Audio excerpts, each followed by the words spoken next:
Did you ever stop to think how large a debt of gratitude Henry Ford and John D. Rockefeller owe me? I have had a great deal to do with making them two of the richest men in America. Without good roads, Henry Ford wouldn't have sold millions of his cars. Without Henry Ford's cars, John D. Rockefeller wouldn't have sold quite so much gasoline. I am Sam Hill. Good roads are more than my hobby. They are my religion. There was a time when the waves of a nameless ocean kissed the western shores of the Rocky Mountains. When unborn continents lay still in the dark, cold womb of fathomless seas. For centuries, the most active volcanoes were at work. Time first closed the smaller vents and fissures, then hushed the great ones. A land of old, upheaven from the abyss, a land of deepest deeps and highest heights, of richest verdure here and barest desolation there. Perpetual snow crowned the loftier peaks. In imperceptible movements, mighty glaciers cut gashes, grinding to powder, limestone, and other rocks beneath them. A dense forest on one side and wide extended prairies on the other. A land in brief of contrasts. Contrasts in contour, hues, productions, and history. Then the Prince of all gardens planted the seeds of 1,000 springtimes. He gave freely of his abundance and carpeted the earth with flowers of every tint and hue. He planted alpine firs here and there. He made flowering shrubs and ferns to grow in the midst of dark, cool forests of great and stately trees. Such is this imperial domain, watered by the Columbia River and its affluents.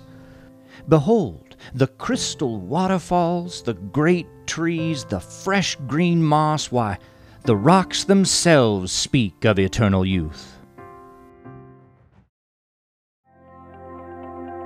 When the historic Columbia River Highway was built in 1916, it was the first highway of its kind in America. Called a poem in stone, it was specifically designed to promote beauty and create tourism. The Columbia River Gorge National Scenic Area, legislated by Congress in 1986, is the largest national scenic area in the United States. The historic highway starts just 15 minutes from downtown Portland and offers the trip of a lifetime for sightseeing, cycling, hiking, and more along one of Oregon's natural wonders. When the highway was originally built, everybody went there. It was an attraction, a worldwide attraction. If you look at the guest list at the many inns along the way, people came from all over to experience the highway. The needs of transportation changed, and people wanted to get there faster, so a water level route was planned, which is now today I-84, and parts of the old highway were abandoned or destroyed. And today, we are looking to reconnect those abandoned sections with a trail through the gorge. We like to call it a world-class adventure. What makes the historic Columbia River Highway so special is that it was designed to be special from the very beginning.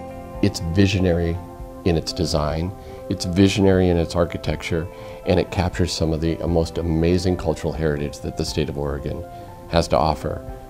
It was the highest and best use of engineering principles that were available in that day across America. From Crown Point, a splendid view may be had up and down the Columbia, flowing 750 feet below. One may see for 30 miles in any direction. From this point, the road spirals downward in a triple figure 8, descending 600 feet and never getting off a 40-acre tract of land. So the rich history that's still captured and reflected, interpreted, and available for our visitors is still there for them to see and to experience, to hear the stories that have been told in the Columbia River Gorge for centuries. what it must have been like when Lewis and Clark first traveled through here, what it must have been like for Oregon Trail pioneers as they came through here, and what it's like for them today as they're traveling in their vehicles or on their bicycles and kind of creating their own stories today. This is an area where you can touch and feel the history of this place. It hasn't changed that much over time. You look at those old postcards and you still see those places today. You can find where you are in history very quickly, and you really get to feel what it felt like in the 1920s. To the artist, the poet, the scientist, and the sportsman, this region presents noble and varied scenes of shore, of mountains, of river, of lake. This is the story of Oregon's historic Columbia River Highway. From its beginnings to the present, that includes a gang of visionaries no less ambitious and creative than the original builders of the highway. Most recent efforts to remember, restore, and reconnect the historic Columbia River Highway are really attributed to the Historic Columbia River Highway Advisory Committee, and it's their vision to reconnect and restore the remaining sections of the historic highway. This is not just an Oregon story. This is not just a Columbia River Gorge story. This is America's story. First of all, you've got the entire cultural heritage. You've got the history of this region and what it meant to the development of the United States. All of these stories that are America's stories have a point of origination here, and they radiated out across America. I think what makes our project successful is the coordination and partnerships of all the state agencies and federal agencies that are working on this project. And I think it all comes from the unified vision of the reconnection and the restoration of the historic highway. It's a lot easier to work together when you're all working towards the same goal. Join us. Join us. Join us in celebrating the 100th anniversary of this remarkable achievement.